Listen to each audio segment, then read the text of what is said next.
Hi folks, it's John from lastchanceautorestore.com. I'd like to share with you a brief update. This is the cab from the 1933 Ford truck.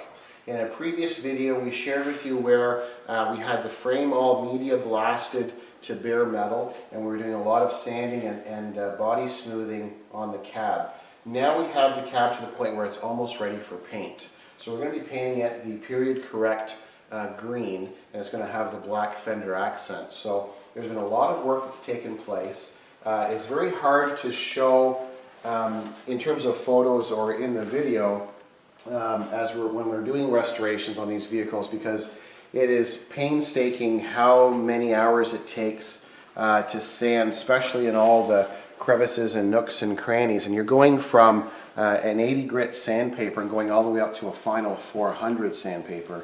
So, and in between each step of grit of paper, we're applying high build gray primer and spot putty where needed, and smoother, and sanding it all out. But this is going to be quite a nice truck, I think, when it's done. So you'll notice we have everything off the front firewall. All of the parts will be done separately. So we've left these riveted 2 brackets on the front because that's the way the factory did it when they painted it. But things like our cowl vent door, all the surround to go around the windshield and the windshield frame and the doors, we like to do that all separately because we want to make sure that we coat all the different sides, make sure everything is protected with the finished paint.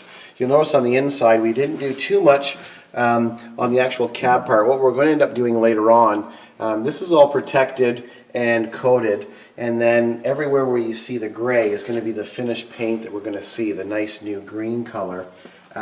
Inside here what we'll do is we'll end up, and we'll share with you later on, is we'll use a sound deadener or a sound insulation that will add to this before we put the headliner and the back panel in. You can see our bench seat riser. We've done all the body smoothing on this because you do see the side and the front of this raised portion that the bench seat attaches to, and it's body color green, so that's why we've done all the detail work there.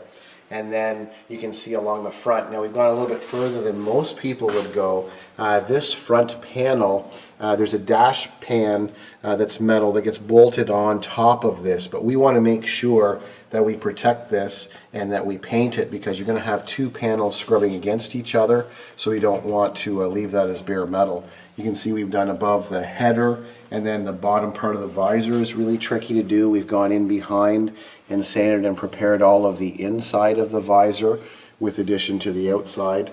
We left the studs here. It's not going to be a factor for adjustable window. And then you can see the posts, like here on the camera person's on that passenger side post, you can see the holes and rivets for where the door hinges are in place, and we've done all the correct body work there. We've left the seam, you'll notice there's an edge where the outer skin of the post matches the inside, and there's factory spot welds in the grooves, and we've left those intentionally because we want to give you the appearance after this is painted that this is the way it left the factory in 1933. So you didn't want to overdo the body work, but it is probably smoother and will end up being shinier than it ever was in 1933. But you can see, and it's a lot of work. The guys were sanding all around all the different rivets and carriage style bolt heads, and then we've done all the body work. A lot of people won't spend the extra attention on this back panel to go all the way down to the floor because they rely on the truck bed to hide or cover most of this, but we treated the whole cab the same as we've treated the front cowl or the roof. Everything is the same, everything's been smoothed properly, so everything is going to look quite shiny and smooth. And you can see the detail work of the metal, and you really appreciate the style of these trucks with the belt line and the curves of the body, and it probably be more accentuated once we get the nice premium stage single stage green paint on. So just a brief update, just wanted to share with you because we're getting very, very close to having this cab ready for paint. So this is the 1933 Ford pickup truck cab, and I thank you for watching. I'm John from lastchanceautorestore.com.